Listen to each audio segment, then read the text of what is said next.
Bonjour à tous et à toutes. J'espère que vous avez la forme aujourd'hui.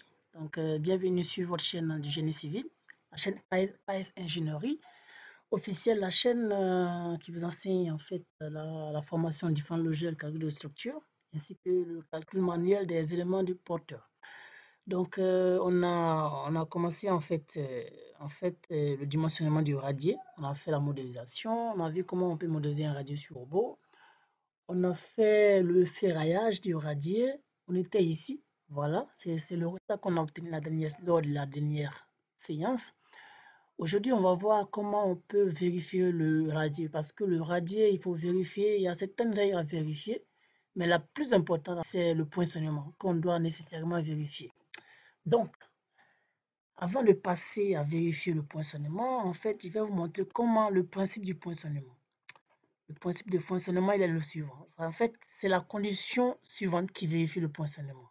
Il faut que NU, c'est-à-dire l'effort appliqué à la surface à laquelle on veut vérifier le poinçonnement, doit être inférieur à l'effort ultime. Donc, ça veut dire la partie en bleu, c'est l'effort ultime, et la partie en rose, c'est l'effort calculé. Donc, il faudrait que NU, par exemple, on a le radier, il faudrait que les efforts appliqués les efforts appliqués concentrés des poteaux soient inférieurs à l'effort qu'on va calculer qui régit en fait le radier. D'accord? Donc, alors, comment on peut comprendre les paramètres? C'est-à-dire que le H, c'est l'épaisseur. Le HC, c'est tout simplement le périmètre utile. Et le FC28 sur gamma B, ici c'est gamma B, le coefficient du botton. Donc, c'est gamma B, d'accord? Donc, c'est le coefficient du béton qu'on connaît tous, 1,5.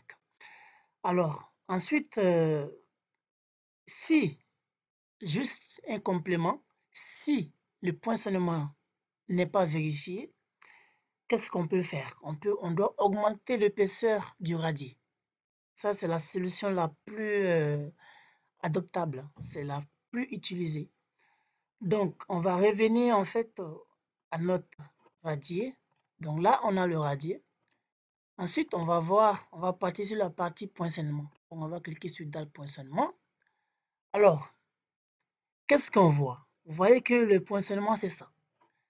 On vient ici pour vérifier le poinçonnement. Qu'est-ce qui se passe? C'est ici qu'on va regarder. D'accord? Alors, qu'est-ce qu'on a? On voit que, en fait, le Q admissible.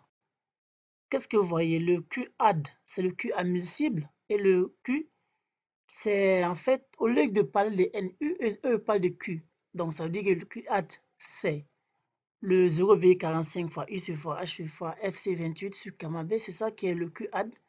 Et le Q, c'est le NU. Donc, c'est le NU calculé. Donc, c'est le rapport ici qu'on nous montre.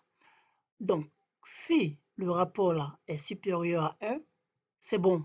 Donc, ça dit que si le Q admissible, on voit qu'est-ce qu'on voit? On voit que c'est supérieur à 1. Donc, ça passe. Tout ça, c'est un truc en vert. Ça passe. Ce qui est en bleu, donc ça veut dire qu'il y a un problème. Maintenant, si on vient voir sur notre schéma, qu'est-ce qu'on voit? Ce qui est en bleu, c'est le poteau S1. Ici, c'est le poteau S13. Donc, ça veut dire qu'il y a un petit problème sur les deux. Alors, néanmoins, on peut essayer d'augmenter le radius, mais ici, c'est pas vraiment trop critique. D'accord? C'est pas vraiment trop critique. Qu'est-ce qu'on voit? Par exemple, on a le Q admissible, on a 27 084. Ici, on a 26 000. Donc, c'est bon. Donc, on n'a pas vraiment, en fait, un grand problème. Le périmètre utile, c'est 1,49. Alors, si on descend, on monte, on voit qu'il y a deux cas. Ici, on a 27, ici, on a 20. Donc, c'est bon. Ça veut dire que le Q admissible, il est supérieur au Q. Donc, pour que vous compreniez la formule que j'ai écrite, ça, le NU, c'est tout simplement, je vais l'appeler, c'est égal au Q. D'accord? Tout simplement le Q. Maintenant, si on prend cette relation, le ça, cette relation, tout simplement, c'est comme c'est le Q ad. je vais vous écrire pour qu'on puisse comprendre ensemble. Donc, c'est admissible. Donc, c'est là qu'ils ont écrit Q admissible et Q qui est là. D'accord? Et là, je mets égal. Ensuite, ça, c'est tout simplement le Q simple. C'est tout simplement le Q simple. D'accord? Voilà. Donc, c'est ça qui est là. Donc, c'est ça qu'on a vu sur robot. Donc, on revient en robot. On voit que tout est bon. Donc, ça dit que ce Q-là, tout est supérieur au Q, en fait, appliqué. Donc, tout est bon. On n'a pas de souci au niveau du poinçonnement. Donc, ça veut dire quoi? L'hypothèse générale. Vous voyez comment c'est présente? On a pris une hypothèse générale, c'était quoi? C'était le radier épaisseur 30. Donc, c'est comme ça on vérifie en fait le poinçonnement d'un radier. Donc, on a fini le calcul du radier. Et j'espère que vous avez aimé le contenu.